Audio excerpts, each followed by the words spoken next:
How was my 30th weekend? Let me show you.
It was pretty epic. What's good, everybody? It's your girl Amelia from The Beat of Adventure, and yes, the balloons are correct. I recently turned 30, and to celebrate, I thought I would make this video about the top 10 things I did before 30 that have impacted my life. This isn't like a bucket list kind of thing because I definitely don't think there is like an age limit to that stuff. I didn't want to make this a before 30 video. I more wanted to talk about certain things that I'm kind of glad I did when I did them. So that's today's video. Let's do this. Going to university was the first time that I studied multiple things that I really enjoyed. My major was creative music technology, which is like music production. So we learnt how to record, produce, mix, master. I got to use a real recording studio with really expensive gear. I also did a second major in creative writing, script writing, screenwriting, books, poems, all sorts. And then I also did a couple of contemporary performance units. Literally that quirky, pretend you're a tree kind of stuff. Not that I'm saying pretending to be a tree isn't valuable in the drama world. I got to try this whole range of skills in a really creative environment. Uni gave me a taste of WAAPA. Not this kind of WAAPA, this kind of WAAPA. The West Australian Academy of Performing Arts. WAAPA is the uni that Hugh Jackman went to. I actually auditioned to get into WAAPA doing musical theatre. I ended up finding this awesome music course through ECU, but luckily those music units were all held in the WAAPA building. So we had lecturers, we got to use all of the equipment and all of the gear. So I got to experience that without actually having to get in, which was really, really cool. And I'm talking like people singing in the hallways and stuff. It was crazy. And that brings me to environment.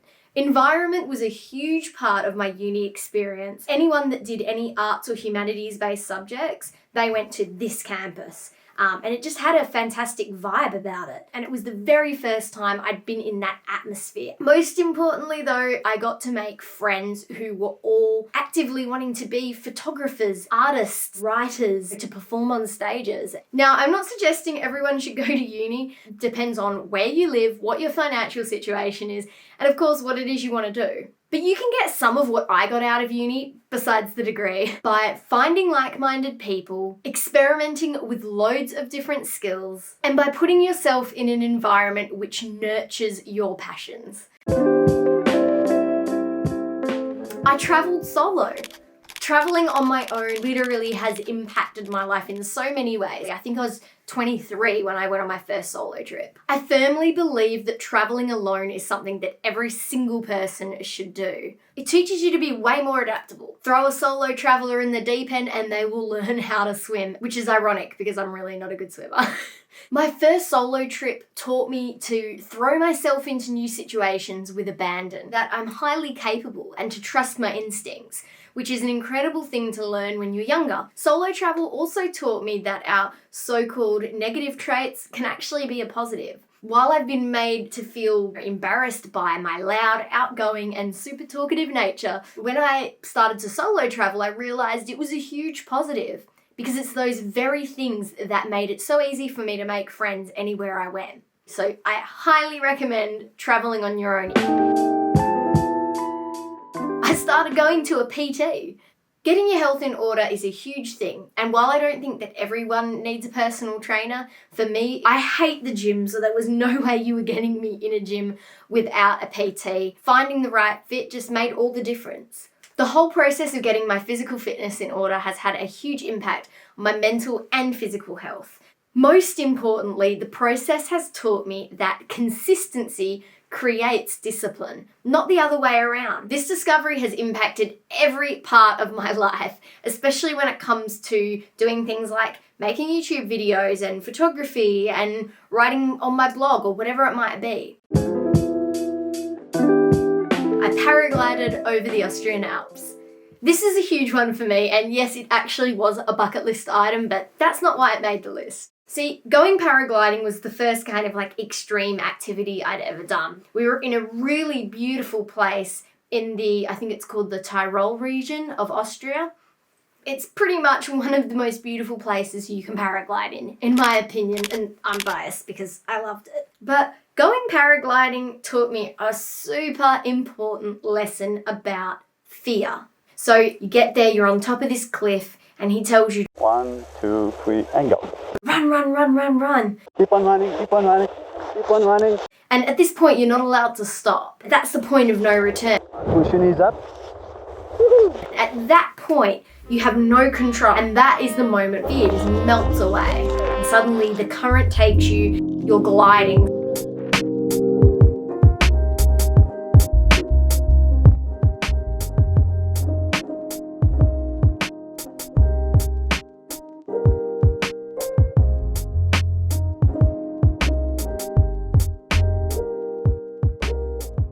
Also, I want to go paragliding again because it's freaking awesome.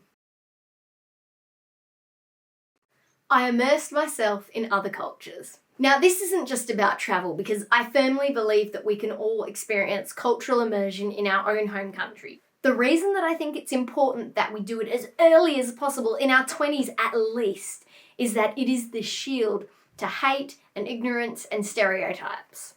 From trying the food of another culture, to learning the philosophies of another culture, to observing and experiencing the traditions of another culture.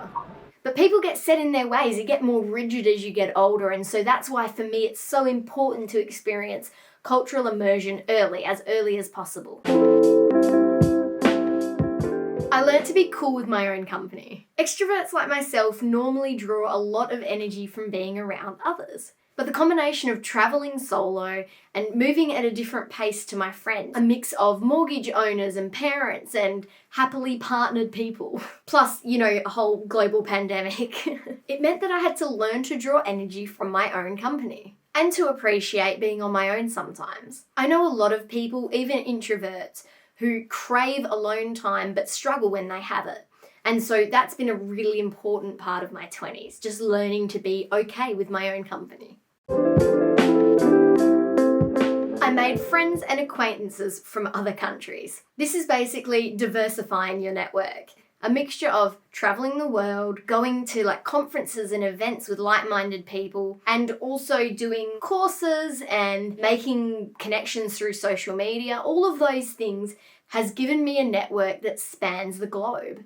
I've got friends in Japan, Grenada, America, Canada, all over the place. I'm getting a variety of viewpoints and cultures from around the world. When your network is limited to only your own home country, you don't get this. You see everything from only a set perspective. It comes down to just meeting people, making friends, reaching out to people online whose work that you appreciate, even just the people that you follow on social media. The more you diversify, the better understanding you'll have of the world by being able to see through other people's eyes. Plus, having friends in other countries is really cool. Whenever you travel there, you'll have a personal tour guide.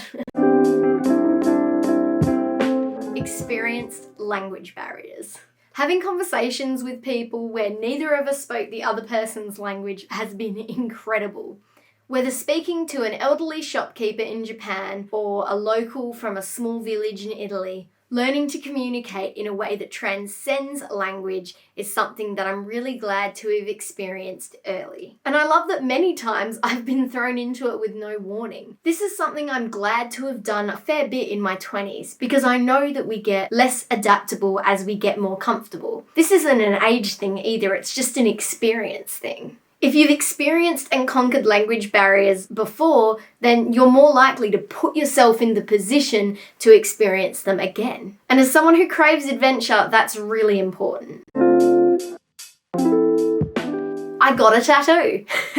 Stop everything. I am not suggesting you go out and get a tattoo. Please don't do that. But for me, it's something I wanted for a long time.